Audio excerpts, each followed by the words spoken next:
Hello and welcome back to Voltz Wars. How's everyone doing? As you can see, there's been quite a few changes to the base, and my god, I've got a bunch of pretty sweet episodes coming up for you. I've been planning some designs and stuff. I've been working on the server for literally like 3 hours trying to get stuff sorted. It doesn't look like I've done much, but I've been sort of mainly waiting for stuff to process and bits and bobs. So first things first, Ezio's back. I forgot to tell you last episode, like, what the hell went down, like, with the whole escaping thing, and, I found that, like, invisible chest on the ground. Ezio was being a badass. I basically planned with him so that, he would help me escape in case anything went wrong, because, he's my buddy. How you doing, man? He's roaming free, not in a bloody cage. And, yeah, so basically, I set him up there to give me the chest, and I told him just to run, get out of the city. Because I knew something was going down after I got knocked out and everything, obviously. So, Ezio helped me out. Oh, what a beast. What a badass. I'm going to use you in future. I'm going to give you some ultra health, some armor. Maybe do some scientific experiments to make you stronger. You cool with that, Ezio? Yeah? Yeah, he seems pretty cool with that. I don't think he's too worried about, severe side effects of steroid usage or anything like that. Because I've got lots coming your way. So yeah, also, right, so I'll show you what I've done with the base today. So yeah, Ezio's back, and he's free and roaming around, kicking ass. I'm glad about that. I'm really good. So what we've got to do is make a bunch of infrastructure improvements, so that we can then go and get like a ton of new people to our city. It's not much of a city yet, but it will be soon. And with all these people, we'll actually be able to fight back. I also wanted today to start work on my ultra mega pirate ship that will have massive cannons on it. So I'm going to work on the Railcraft cannons, because I didn't get doing it on the other series, but I have the wiki up in the background that I can tab to, because if you type in the recipes, for example, just type in track, for the, where is it? For the launcher track, you need reinforced rails, but it doesn't tell you how to make them on the NEI. So in the background, I have it up. I'm just going to get it up, actually, so I've got it there. Reinforced rails. So I know how to make it now. It's basically, steel ingots, obsidian dust, steel ingots in a rolling machine, but it doesn't show you that. Steel blocks, so we need to get a lot of steel. So I'm going to make some blast furnaces, but first I'll show you around and stuff. So I moved the quarry because quarries underwater are so hopelessly inefficient that it was just annoying. So I'll explain why. So this is actually technically above water. So basically what happens is the quarry, when it starts, it will try and clear out this whole area above it. But if this area is water, okay, it will still try and clear that area out. And clearing this area out uses a bloody lot of energy, I tell you. And because the water sources are above it, the water source will keep flowing down and create more water sources. So if the quarry ever runs out of power, it will try and clear out the entirety of this area of water again, which takes a long time, takes a lot of energy, and the water just replaces itself, so it doesn't actually get deleted. So that's a serious issue of having the quarry actually set up underwater. So to try and clear that mess up under the base, I'm going to have to, like, maybe put a filler in there, probably. So I won't get any materials, but to be honest, I'm only going to do it a certain layer, and then... And also, I kind of don't know why I made this cobble slab, like stone slab, like this big, because I kind of want it to be islands. So I might just quarry around this, and then just build out islands as and when I need one. I'm going to build something that's going to be on an island today, which will be sweet. So you can see it's powered here by a cable, and I made an item tesseract. I don't think I'm going to use any energy tesseracts, because you lose 25% of your energy, so that's seriously inefficient. I mean, especially if you're using small amounts of power and you just can't bother to wire it and make a mess, that's fine. But if you're using something big like the power of Quarry, which is using, well, I think I'm using 55 megajoules a tick, you'll be losing. Oh, my mathematics is terrible. It was proven last episode where I said something wrong. It's probably because I'm a bit tired. But what's that? 10%? No, 10% of 55 is 5.5 times 2. 10, so you're losing like 10, 12 megajoules a tick, that's a lot. Like, that's really useful. Changes inside the base. This whole setup here is... Oh, got a diamond! Oh, we're getting to the good... Oh, more diamond. Oh, my God. Holy shit, 2 diamonds. Wow, that's pretty good. So I had to change this all around because a bunch of items I didn't really anticipate appeared in the chest and clogging the whole system up, so I don't think there's anything in there now. Ah, I didn't anticipate obsidian. So that's going to be a problem. Oh, for God's sake, right. And let's take the obsidian out. I didn't think of obsidian. And sulfur. Oh, I didn't think of sulfur either. So there's more stuff in here that's going to clog up the pulverizer. Alright, let's get the sulfur out of there. Oh, son of a bitch. So this is stopped. Why is this stopped? Oh, because the pulverized iron needs to go through. Okay, that makes sense. Right. So, I'll show you what happens. So there's a bunch of other stuff that like got clogged up the system. There's so many different items that it's kind of difficult to filter out of the diamond pipes. We really need some kind of applied energistics filtering, maybe. I was kind of tempted to work on that today. We've got a lot to do. So that means that when we put quarries down in future, they literally just pump through it super fast. It's almost automated. I'm having to fiddle around with a few bits. So in here, abyssal stone, my god, that was a pain in the arse. That clogged up the system. Quantum dust clogged up the system. Iridium fragments clogged up the system. Emeralds clogged up the system. And now sulfur's gonna bloody clog it up. So let's put the sulfur in here. And obsidian. I didn't think I'd get obsidian, but I guess there's lava down there. So I'm going to have to get myself a piece of sulfur, and I might need to make another branch off this thing. So I'll show you what this pipe is pretty nuts. There's a lot of stuff in it. So the black pipe, as you can see, has got mainly dust. That's what the point of it was. So everything from the black pipe is going down, up, using these one-way pipes, using iron pipes, so they don't get stuck and go back into the system and just slow it down.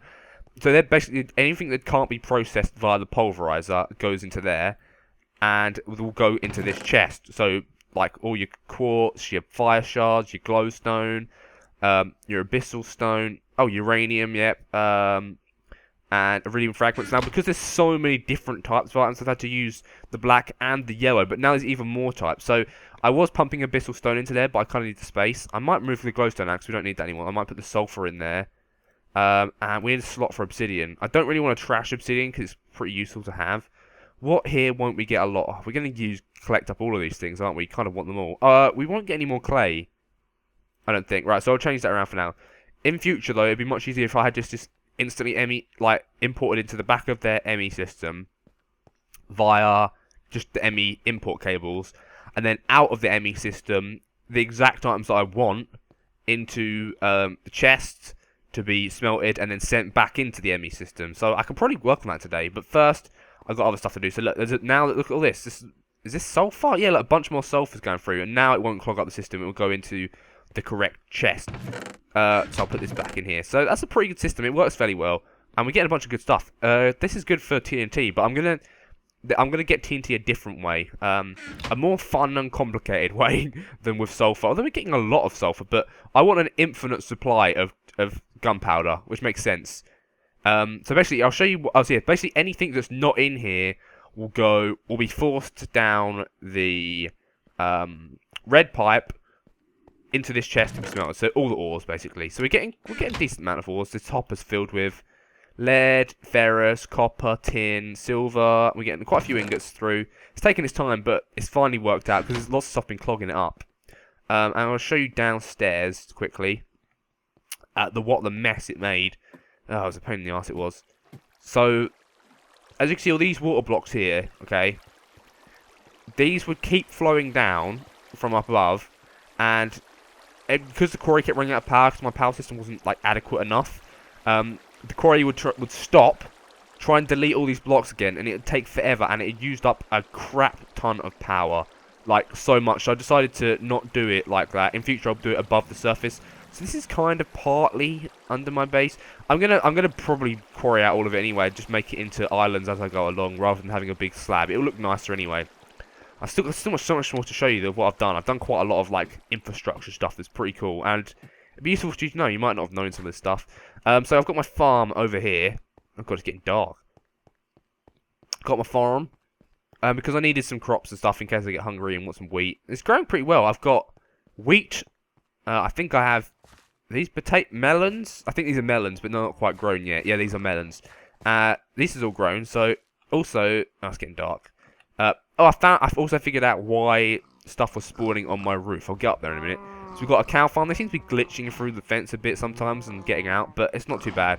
So this can be for meat and stuff. I can grow these with the crops over there. I should probably put a chest down here, to be honest. So this will be useful for getting food later for when we have a populace, and eventually I'll automate all these farms. So I'll automate a way to get, I think there might be a way to suck milk from the cows without having to do it manually, which could be cool. I think we might have to use golems, and same for this, golems to collect all our farm stuff.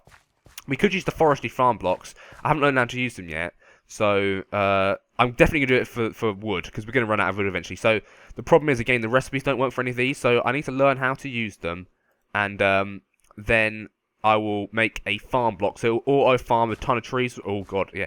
Auto farm a ton of trees for us, which will be sweet. Because we need loads of wood. And I want my evil base to have everything done automatically. Pretty much everything at David's base is manually annoying, frustrating. I want to make some pretty sweet contraptions that will help us make weaponry and feed our armies all by itself. So I think golems are a pretty nice way. Like, I'm going to go down the magic route a bit more because I don't think F&B has done magic. And oh, did I break the soil there? No, not quite. Yeah, I don't think F&B have done magic, and David definitely won't be doing magic. So I quite like Voltz. I've never got very far into it, but like the mining lasers and stuff in it at the end game are pretty sweet. There's loads of good stuff in Voltz that we can do. Also get some wands to troll people up. All that good stuff. And also my power plant, oh god, and my coal coke ovens that I did.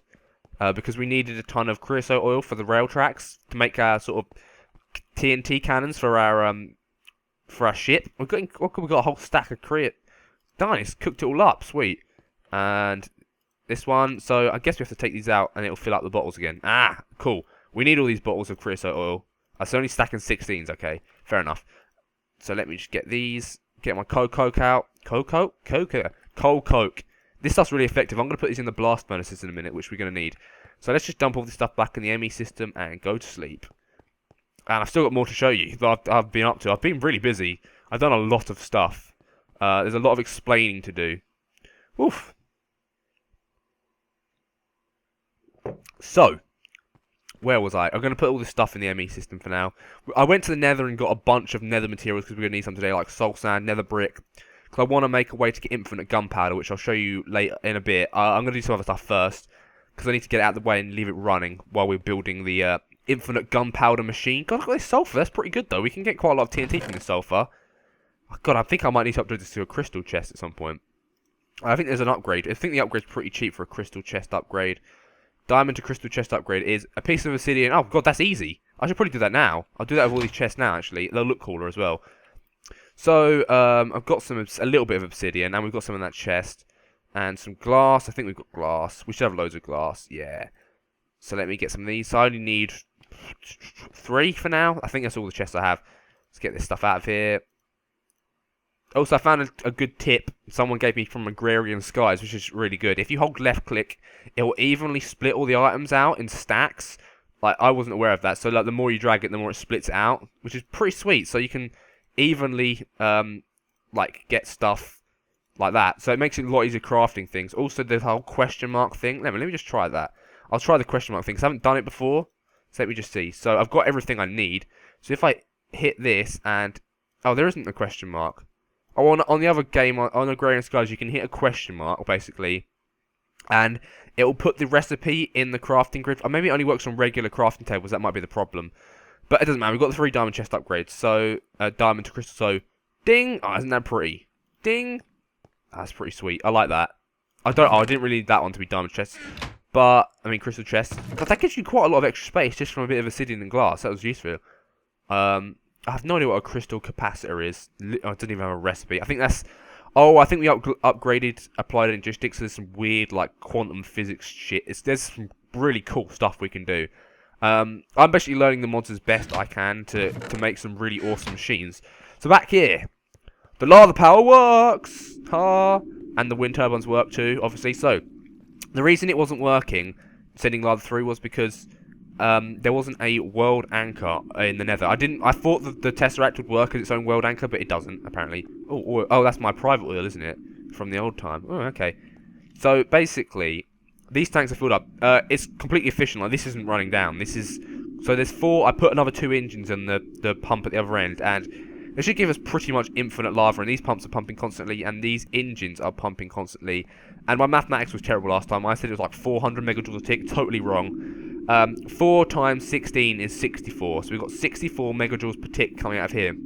Now, you may be wondering where I changed these pipes around. Now, basically, for some reason, when I put the cables connected to each other and all the power going to the same energy, like, cube, it was splitting the power half and half, and this one here was draining, like, really fast, and because it was powering the quarry, like, there was no energy left in the ME system, kept turning off, and to actually power the machines doesn't require that much power, so this is actually maxed out. So these 3 turbines are powering, 4 turbines even are powering every machine here. So you see all of these machines, except the rolling machine. I'll explain why in a second. So all of these machines are powered by those wind turbines, and it's perfectly fine. Oh look, this could be getting loads of obsidian. Sweet.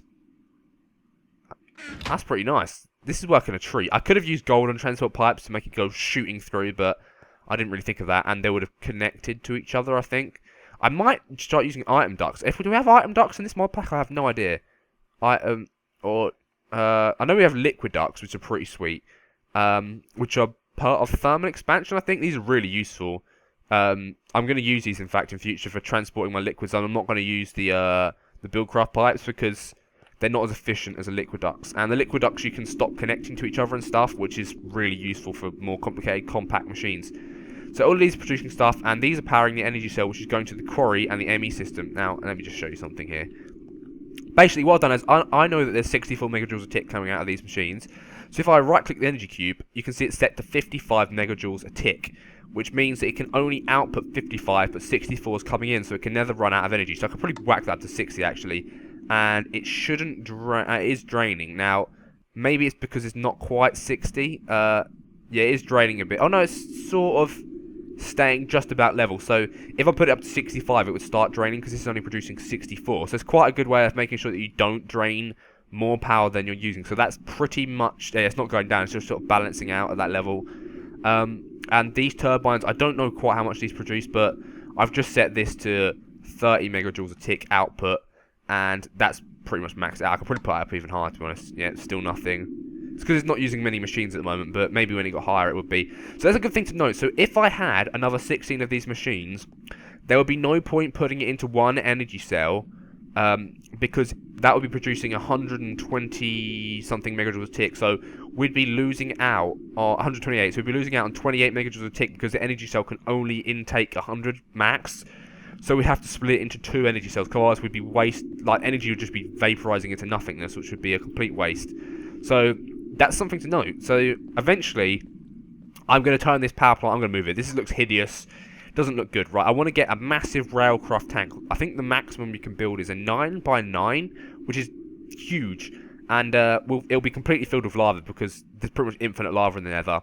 And I'll build like an awesome frame around it. And I want these engines. I want to have like, I don't know, 40, 50 of these engines. And it's expensive because I use Invar. But we'll have these. And we'll have them like around the... So we'll have 6... Yeah, we'll have 16 on each side in like a stack going into the sky, I reckon. Or I could have them on the ground. They look kind of cool on the ground like this. Maybe with liquid ducts they'll look alright. And basically, I'm probably going to put it as its own island and transport the power around with cabling. I might use some different cabling to the one we're using now. I'm not sure. But basically, I'll have the big tank and tons of things around it. And that should be plenty of power for, like, anything we need. So it'll be 4 times as much we're getting at the moment. So 64 times 4, 128, 270 roughly. 206, 270 something, maybe 280, I'm not sure. Megajoules a tick, which should be enough to power anything we need. And if we need more, we can start going down the fusion reactor route or anything like that. But that will look badass. So I'm probably going to do that off camera. Or at least yeah, maybe. Or I might make the parts off. I don't know. I'll decide. I'm going to have to clean it all up if I'm going to make it off camera anyway. So it'll take a while. So now, god damn, I've explained everything I've done, which is, there's a lot.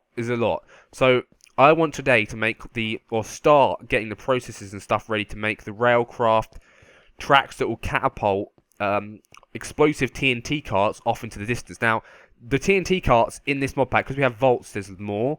So, hang on, I think there's more anyway. There should be more. Oh, I thought we could make... That's strange. I swear that we could have combined nuclear, like explosives with regular minecarts to make like a nuke minecart. I thought that was a thing. But, oh no, look, we can. Look, thermobaric minecarts, debilitation minecarts, chemical minecarts. So I think it's literally just a bomb in a minecart, which means we can have some incredibly powerful cannons. So the cannons, we need launcher tracks. The recipe doesn't work for that, which is a problem. I showed you that a minute ago. But I know how to make it. And we need to fire these minecarts. They need to be primed and then fired. And they can jump a long way. They can jump like, I don't know, I think it's like 64 blocks. So it'll be way more efficient than F&B's like cannon, because you know that just completely failed and exploded them and stuff. This will be super efficient. I'll be able to have them all firing at the same time, all going super quick, and I can like whack it on a big pirate ship,